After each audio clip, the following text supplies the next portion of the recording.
Everyone, welcome to S academy. मैं NB Singh, स्वागत है आपका इस क्लास में।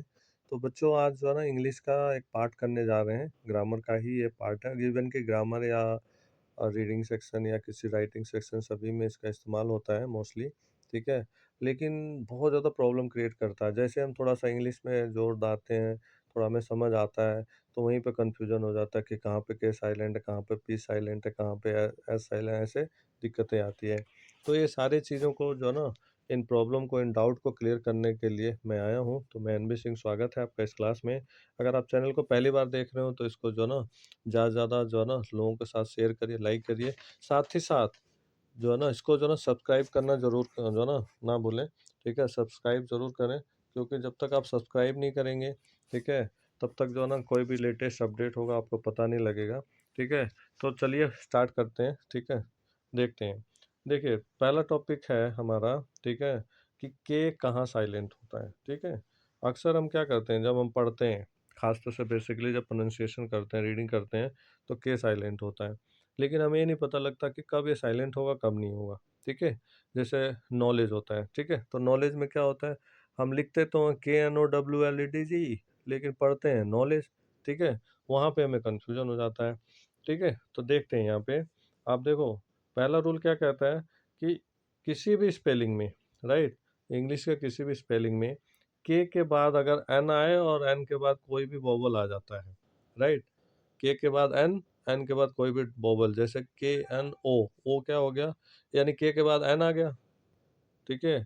और इसके बाद क्या आ गया, वोवल आ गया, ठीक है। वोवल मतलब AEIOU। तो क्या होता है वहाँ पे, क्या होता है, के साइलेंट होता है, उसका उच्चारण, प्रोनाउंसिएशन नहीं किया जाता है, ठीक है। और एग्जांपल के लिए KNI, यानी एन के बाद आई आ गया। KNOW, नो, तो के साइलेंट हो गया। नाइफ, NIFE, ठीक है। तो इस तरह से जो है आप देखोगे नॉलेज, नाइफ, नो, एटसेट्रा, ठीक है। तो इसमें के साइलेंट होता है। गुड, क्लियर, समझ आ गया। Okay, very good. इसके बाद हम मूव करते हैं सेकंड टॉपिक पे, ठीक है। सेकंड क्या कहता है रूल, ठीक है। सेकंड रूल कहता है एस साइलेंट कहाँ होता है, ठीक है। तो एस साइलेंट के लिए भी कुछ रूल्स हैं। क्या रूल है कि यदि किसी स्पेलिंग में, ठीक है, एस, ठीक है, दो लेटर्स, ठीक है, आई और एल के बीच में आता है, ठीक है, तो वहाँ पे एस का उच्चारण नहीं किया जाता है, यानी प्रोनाउंसिएशन नहीं किया जाता है। एक बार रिपीट करता हूँ।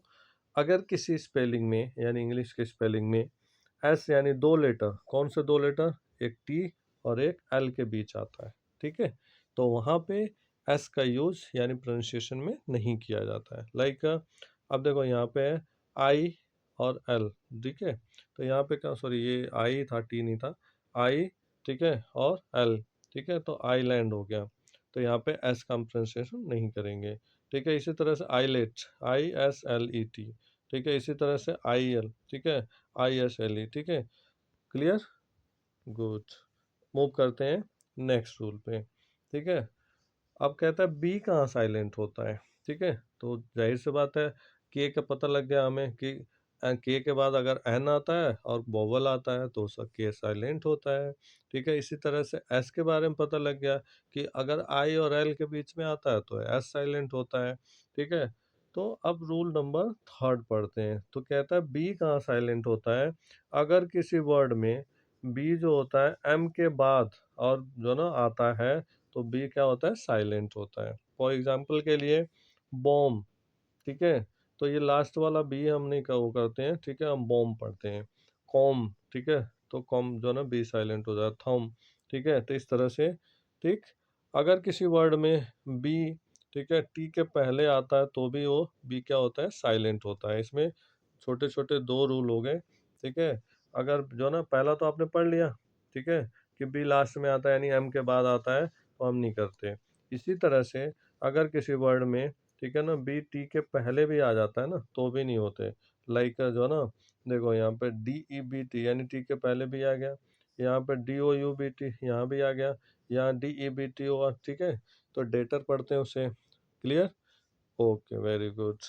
मूव करते हैं नेक्स्ट रूल पे, रूल नंबर 4 पे। डब्लू कहाँ पे साइलेंट होता है, ठीक है। अगला वर्ड आ जाता है डब्लू कहाँ साइलेंट होता है।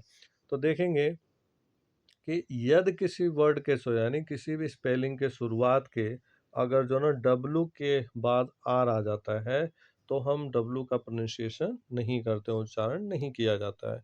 ठीक है, डब्लू के बाद आर आ जाए, ठीक है, ये ध्यान रखना। लाइक राइट, तो डब्लू का हम प्रोनाउंसिएशन नहीं कर रहे हैं, आर आई टी कर रहे हैं एक तरह से। ठीक है, रॉन्ग, तो डब्लू का यहाँ भी नहीं होगा क्योंकि डब्लू के बाद आर आ रहा है। इसी तरह से डब्लू आ रहा है, रिस्ट होता है। ठीक है, गुड, ओके। और क्या कहता है, अगर किसी स्पेलिंग की शुरुआत डब्लू से होता है तो भी वहाँ पे मोस्टली क्या होता है, डब्लू साइलेंट होता है। ठीक है ना, क्लियर है। जैसे हु है, डब्लू एच ओ, तो वो उसका हम जो है ना प्रोनाउंसिएशन नहीं करते हैं। Good, very nice. मूव करते हैं रूल नंबर 5 पे। रूल नंबर 5 देखोगे क्या कहता है कि एच कहाँ कहाँ साइलेंट होता है। ठीक है, तो एच साइलेंट होने के लिए क्या कहता है, अगर किसी स्पेलिंग में, ठीक है, एच किसी भी vowel A E I O you के पहले आता है, यानी वोवल के पहले एच आ जाता है तो उसका प्रोनाउंसिएशन नहीं किया जाता है। लाइक आवर, ठीक है, ऑनेस्ट। ठीक है, तो देखो क्या हो रहा है यहाँ पे, एच क्या होता है वोवल के पहले, यानी ओ के पहले आ गया, यहाँ भी ओ के पहले, वहाँ भी ओ के पहले। ठीक है ना, तो इस तरह से उसका साइलेंट, मतलब सॉरी, उसका प्रोनाउंसिएशन नहीं होता है। आगे कहता है, अगर, ठीक है, डब्लू के तुरंत बाद एच आ जाए, ठीक है, तो यहाँ पे भी उसका जो ना, जो ना क्या होता है, प्रोनाउंसिएशन नहीं होता है। यानी क्या कहता है, ज़्यादातर स्पेलिंग में डब्लू के तुरंत बाद अगर एच का उच्चारण नहीं होता है, जैसे वाई, डब्लू एच वाई। ठीक है, तो यहाँ पे आपने देखा डब्लू के तुरंत बाद एच आ गया।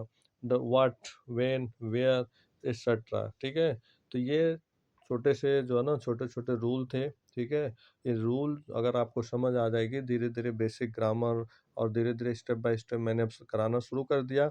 अगर आप चैनल को सब्सक्राइब कर देंगे, हर अपडेट आपको मिलती रहेगी और आप मज़े मज़े में धीरे धीरे करते रहोगे, एज अ प्ले वे में आपको क्लियर होता रहेगा।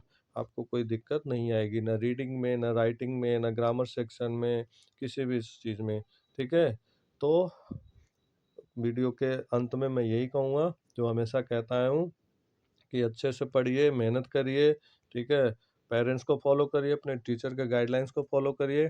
ठीक है, वीडियो अगर आपके लिए नॉलेजेबल लगे तो इसको सब्सक्राइब करना ना भूलें, ज़्यादा से ज़्यादा लोगों को जो है ना शेयर करें, लाइक करें। Thank you so much. जय हिंद।